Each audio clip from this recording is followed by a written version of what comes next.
World News in 5. Right now. News and developments making headlines around the world in 5 minutes. World News in 5. Here on Radyo Pilipinas World Service.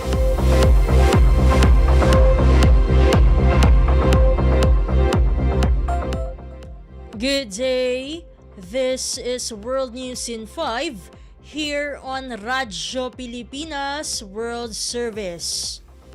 Russia welcomed what it described on Tuesday as a more balanced United States position on Ukraine after it pushed through its path for peace resolution at the United Nations Security Council despite vocal reservations by Britain and European allies. It was reported by the Voice of America that Kremlin spokesperson Dmitry Peskov said the U.S. position shows a real desire to contribute to a settlement. The four-line U.S. text mourns the loss of life throughout the Russia-Ukraine conflict and notes that the main purpose of the United Nations is to maintain international peace and security and to peacefully settle disputes. It also implores a swift end to the conflict and further urges a lasting peace between Ukraine and Russia. The resolution was passed with 10 votes in favor, including Russia and China voting with the United States, and abstentions from Britain and 4 European members of the Council.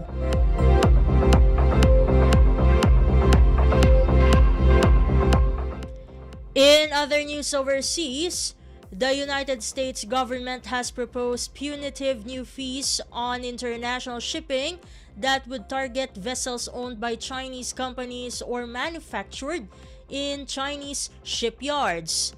The Voice of America reported that the new policy would charge Chinese-owned cargo ships as well as third country flag vessels built in China $1 million or more per port of call in the U.S.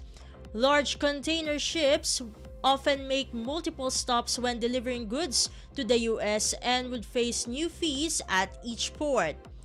The Office of the U.S. Trade Representative or USTR published the proposal last Friday, tying it to an investigation into allegations by several U.S. labor unions that China has unfairly distorted the international shipbuilding industry. The investigation determined that the Chinese government has pursued a policy of subsidizing its domestic shipbuilding industry with the aim of targeting for dominance the global market. And news from the Philippine Foreign Service Post: in commemoration of the 35th anniversary of the European Institute for Asian Studies or EIAS, Philippine Ambassador to Belgium Jaime Victor B. Leda was invited as a panelist at the seminar titled Celebrating 35 Years of EIAS and EU-Asia Relations, What's Next, at the EIAS headquarters in Brussels, Belgium. Ambassador Leda underscored the importance of deepening ASEAN-EU relations through economic cooperation, political dialogue, and think tank collaborations. He emphasized ASEAN's strong trade ties with the EU, the need for free and balanced trade agreements, and the Philippines' advocacy for upholding international law, particularly the United Nations Convention on the Law of the Sea or UNCLOS. He also highlighted the crucial role of think tanks in shaping ASEAN's post-2025 vision and addressing challenges such as digital connectivity, energy security, and climate resilience. The seminar was attended by members of the Diplomatic Corps, EU officials, think tanks, and journalists, reflecting broad international interest in the future of Asia-EU relations.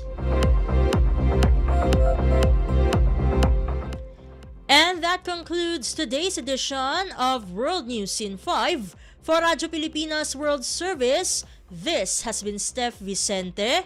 Good day and stay safe, everyone. World News in 5. Right now. News and developments making headlines around the world in 5 minutes. World News in 5. Here on Radyo Pilipinas World Service.